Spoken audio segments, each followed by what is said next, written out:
കുഞ്ഞിന്റെ വളർച്ചയിൽ പ്രധാനപ്പെട്ടതാണ് ആദ്യത്തെ 3 മാസങ്ങൾ. ശരിയായ പരിചരണം ആരോഗ്യകരമായ വളർച്ചയ്ക്കും വികാസത്തിനും വളരെയധികം സഹായിക്കുന്നു.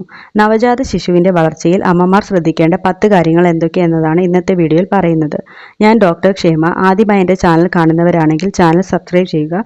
വീഡിയോ മുഴുവനായും കാണുവാൻ ശ്രദ്ധിക്കുക. ഒന്നാമത്തേത് കുഞ്ഞിന്റെ തലയ്ക്ക് സപ്പോർട്ട് നൽകുക എന്നതിനെ പറ്റിയാണ്. നവജാത ശിശുവിന്റെ കഴുത്ത് പൂർണ്ണമായും ദൃഢമാകാൻ 3 മുതൽ 4 മാസം വരെ സമയമെടുക്കും. അതിനാൽ തലയും കഴുത്തും നന്നായി പിന്തുണയ്ക്കുന്ന രീതിയിൽ വേണം കുഞ്ഞിനെ എടുക്കുവാനും പാല് കൊടുക്കുവാനും കിടത്തുവാനും. തല നന്നായി സപ്പോർട്ട് ചെയ്യേണ്ടത് വളരെയധികം അത്യാവശ്യമാണ്. മുലയൂട്ടൽ ഉടൻ തന്നെ ആരംഭിക്കുക എന്നതാണ് രണ്ടാമത്തേത്. ജനിച്ച ഉടൻ തന്നെ കുഞ്ഞിനെ മുലയൂട്ടാൻ ശ്രദ്ധിക്കണം. ഇത് കുഞ്ഞും അമ്മയും തമ്മിലുള്ള ബോണ്ടിങ് ശക്തിപ്പെടുത്താൻ സഹായിക്കുന്നു. കൂടുതൽ മുലപ്പാൽ ഉൽപ്പാദിപ്പിക്കുവാനും അമ്മയെ ഇത് സഹായിക്കും.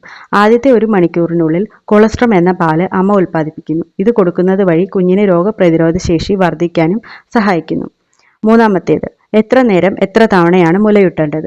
നവജാത ശിശുവിന് ആദ്യത്തെ 3 മാസം 2 മുതൽ 3 മണിക്കൂർ ഇടവിട്ട് പാൽ കൊടുക്കേണ്ടത് അത്യാവശ്യമാണ്.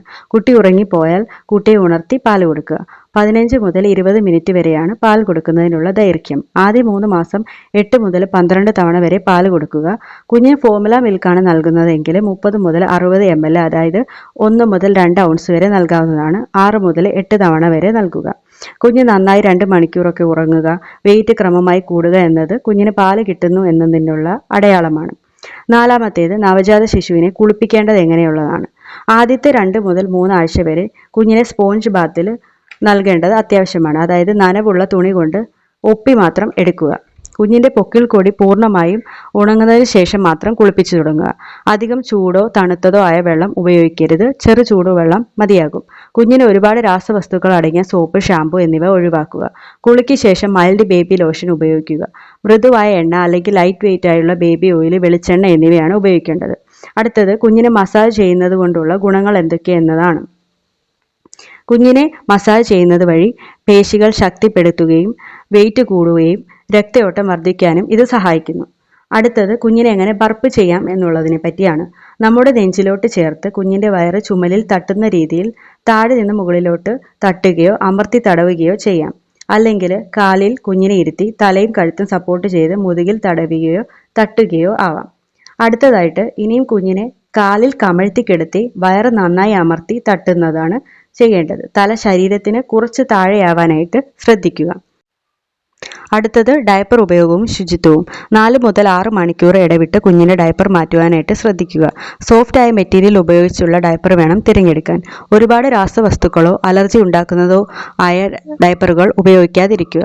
രാത്രിയിൽ സൂപ്പർ അബ്സോർബൻ്റ് ആയ ഡയപ്പർ തിരഞ്ഞെടുക്കുക. കുഞ്ഞിന്റെ തൂക്കം അനുസരിച്ച് ശരിയായ സൈസ് തിരഞ്ഞെടുക്കുക എന്നത് അത്യാവശ്യമാണ്. ഇല്ലെങ്കിൽ അണുബാധ വരാൻ കാരണമാകും. വെറ്റ്നസ് ഇൻഡിക്കേറ്റർ ഉള്ള ഡയപ്പർ എപ്പോഴും തിരഞ്ഞെടുക്കുക വഴി എപ്പോഴാണ് ഇത് മാറ്റേണ്ടതെന്ന് തിരിച്ചറിയാനായിട്ട് സഹായിക്കും. ഡയപ്പർ ഇടുന്നതിന് മുമ്പ് കുഞ്ഞിന്റെ സ്കിന്ന് ഡ്രൈ ആക്കുക. ഇല്ലെങ്കിൽ റാഷസ് വരാൻ സാധ്യത കൂടും. ആറാമത്തത്, പൊക്കിൾ കൊടി പരിചരണം. ശരിയായ പരിചരണം അണുബാധ ഒഴിവാക്കാൻ സഹായിക്കും. ദിവസവും ക്ലീൻ ആയ കോട്ടൺ തുണി അല്ലെങ്കിൽ ആൽക്കഹോൾ സ്വാബ് ഉപയോഗിച്ച് വൃത്തിയാക്കുക. നിറവ്യത്യാസം, ദുർഗന്ധം ഇവ ഉണ്ടെങ്കിൽ ഉടനെ തന്നെ ഡോക്ടറെ സമീപിക്കുക. പൊക്കിൾ കൊടിയിൽ അമർത്തി കിടക്കുന്ന രീതിയിലുള്ള വസ്ത്രം ഒഴിവാക്കുക. ആറാമത്തേത്, കുഞ്ഞിന്റെ ഉറക്കത്തിന്റെ പ്രാധാന്യമാണ്. കുഞ്ഞിന്റെ 14 മുതൽ 17 മണിക്കൂർ വരെ ഉറക്കം അത്യാവശ്യമാണ്. പരിസരത്തോട് അനുയോജ്യമായ താപനില മെയിൻറ്റെയിൻ ചെയ്യുക. AC ഉപയോഗിക്കുക എന്നെങ്കിൽ 26 മുതൽ 28 ഡിഗ്രി സെൽഷ്യസ് വരെ അത് ക്രമീകരിക്കുക. കുഞ്ഞിനെ എപ്പോഴും മലർത്തി തന്നെ കിടത്തുക. തല ഉയർത്തി കിടത്തുന്നത് ഇൻഫന്റ് ഡെത്ത് സിൻഡ്രോം ഒക്കെ ഉണ്ടാവാൻ സാധ്യത കൂട്ടും. ഒരുപാട് വെളിച്ചം, ഒച്ച എന്നിവ ഒഴിവാക്കുക. ഇന്നത്തെ വീഡിയോ യൂസ്ഫുൾ ആയി തോന്നിയെങ്കിൽ ലൈക്ക് ചെയ്യാനും ഷെയർ ചെയ്യാനും ഒപ്പം തന്നെ ചാനൽ സബ്സ്ക്രൈബ് ചെയ്യാനും മറക്കരുത്. താങ്ക്